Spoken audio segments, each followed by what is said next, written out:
નમસ્કાર દર્શક મિત્રો, વોઇસ ઓફ ગુજરાત ન્યૂઝ ચેનલમાં આપનું સ્વાગત છે। હું છું વિરાંગ મહેતા। સમાચારમાં વિશેષ જોઈએ તો આ ફાગણ મહિનાની અંદર આવતી ફાગણી પૂનમનું ખૂબ જ મહત્ત્વ હોય છે અને આ પૂનમને લઈને ભક્તોની ડાકોરના ઠાકોર પર ખૂબ જ અપાર શ્રદ્ધા અને આસ્થા હોય છે, જેને લઈને મોટી સંખ્યાની અંદર લાખોની અંદર જનમેદની વિવિધ વિસ્તારોમાંથી રોડ રસ્તા ઉપર પગપાળા પદયાત્રા કરીને ડાકોરના ઠાકોરના દર્શન કરતા જતા આપણે જોવા મળશે।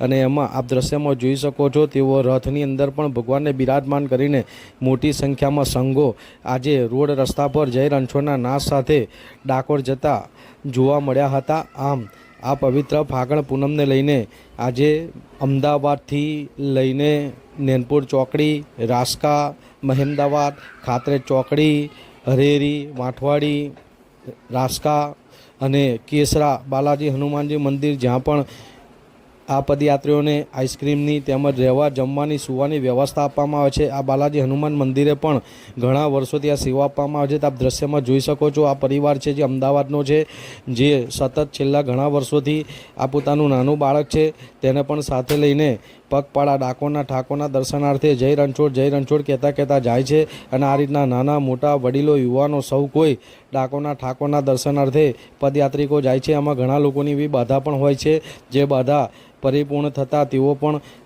પગપાળા જાય છે અને અમુક લોકોએ બાધા રાખી હોય છે, જેને લઈને પણ પગપાળા જતા હોય છે। અને રાજા રણછોડની કૃપાથી ચમત્કારિક એવા ઘણા બધા દ્રષ્ટાંતો પણ જોવા મળ્યા હતા કે ના થવાના કામ પણ થયા છે। ત્યારે આપ દ્રશ્યમાં જોઈ શકો છો તે સોમવાર પ્રાર્થના મંડળ છે, તે પણ ઘણા વર્ષોથી ભંડારાની સુવાની નાવા ધોવાની વ્યવસ્થા આપે છે। ત્યારે આજ સોમવાર પ્રાર્થના મંડળની અંદર મેડિકલ કેમ્પની પણ સેવા છેલ્લા 20-25 વર્ષથી આપવામાં આવે છે। અને અહીંયા આગળ આપ દ્રશ્યમાં જોઈ શકો છો તેવું મેડિકલ કેમ્પની સેવા ઠેર ઠેર આપવામાં આવતી હોય છે રોડ રસ્તા પર। ત્યારે આ ભારત વિકાસ પરિષદ જે પણ છેલ્લા 20-25 વર્ષથી આ સોમવાર પ્રાર્થના મંડળમાં એક સ્પેશિયલ પોતે મલમ બનાવે છે, જે મલમ લગાવવાથી ગમે તે શરીરનો દુખાવો હોય તે દૂર થાય છે। ડ્રેસિંગની પણ તેઓ સેવા આપે છે અને શરીરના કોઈપણ દુખાવાની દવા ગોળી અહીં સોમવાર પ્રાર્થના મંડળમાંથી આ કેમ્પમાંથી આપવામાં આવે છે। ત્યારે વેદ હોસ્પિટલ દ્વારા પણ કેમ્પનું આયોજન કરવામાં આવ્યું હતું। ત્યારે વાબી ગ્રુપ દ્વારા પણ સુંદર કેમ્પનું આયોજન કરવામાં આવ્યું હતું। ત્યારે અમદાવાદ પોલીસ દ્વારા પણ ખાતરેજ ચોકડી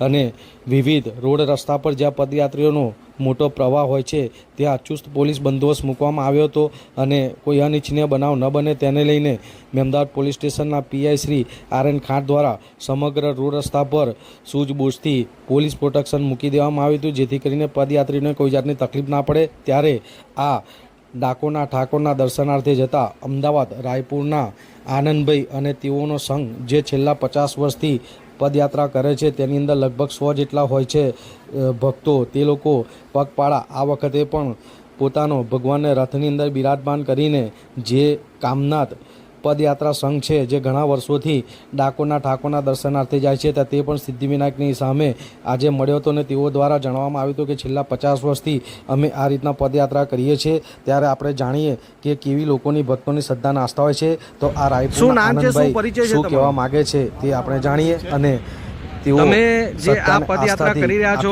અને આજે ડાકોરના ઠાકોરના દર્શનાર્થે ડાકોર જઈ રહ્યા છો આ રથ લઈને, ક્યાંથી આ તમે પદયાત્રા શરૂ કરી? અમારો કામના પદયાત્રા સંઘ છે, અમે રાયપુરથી આવ્યા છીએ, અમદાવાદ જશોદાથી આવ્યા છીએ અમે। અમારો 100 માણસનો સંઘ છે। અને તમે આ પદયાત્રાને આ ભગવાનને બિરાજમાન કરીને આ પદયાત્રાની શરૂઆત ક્યારથી કરી? અમારે આ 51મું વર્ષ છે અને અમે અત્યારે ડાકોર જઈ રહ્યા છીએ। ક્યારે નીકળ્યા તમે? અમે અત્યારે 21 તારીખે નીકળ્યા રાત્રે। ક્યાંથી? અમે જશોદા ચોકડીથી નીકળ્યા, રાધિકા પાર્ક। કેટલા વાગે નીકળ્યા? અમે રાત્રે 10 વાગે નીકળ્યા। હવે તમે આ કેટલું અંતર થતું હશે? અમે અત્યારે સમજો ને 22 થી 25 કિલોમીટર અમે ચાલ્યા છે અત્યારે। અને અત્યારે અમારે ખાતરેજ ગામમાં માલજીભાઈ દેસાઈ ત્યાં મુકામ છે। એટલે તમારા ત્યાંથી આ ડાકોર કેટલા કિલોમીટર થાય? અમારે ત્યાંથી સમજો આ 90 કિલોમીટર થાય, 70 કે 80 કિલોમીટર જેવું થાય છે। તમને આ સંઘને પ્રેરણા ક્યાંથી મળી? આ રીતના ભગવાનને બિરાજમાન કરીને પગપાળા જવાનું ક્યાંથી પ્રેરણા મળી? અમારે પ્રેરણા અમારા વડીલ આવતા હતા સંઘમાં, તો એમને જોઈને અમને ઉત્સાહ આવ્યો કે અમે પણ નવજવાન યુવાન અમે આમાં જોડાઈએ અને બધાને સંદેશ આપીએ કે યાત્રા કરવું સારું છે। અત્યારે તમે આ પદયાત્રા કરી રહ્યા છો, બરાબર, પોતાનો કામ ધંધો છોડવાનું, 3 દિવસ આ સતત ચાલવાનું, શું અનુભવી રહ્યા છે? એટલે અમને એવું લાગે છે કે આ વર્ષમાં અમે ભગવાનના દર્શન કરીએ તો અમારું વર્ષનું ચાર્જિંગ થઈ જાય છે અને અમે જે માંગીએ એ અમને મળી જાય છે. આમાં તમારે કોઈની બાધા હોય છે? બાધા એટલે બાધા હતી અને બાધા અમારી પૂરી પણ થઈ છે. રણછોડરાયના સાનિધ્યમાં જઈને અમારે બાધા પૂરી પણ થઈ છે. આજે રસ્તામાં તમને બધી વ્યવસ્થા મળી રહે છે?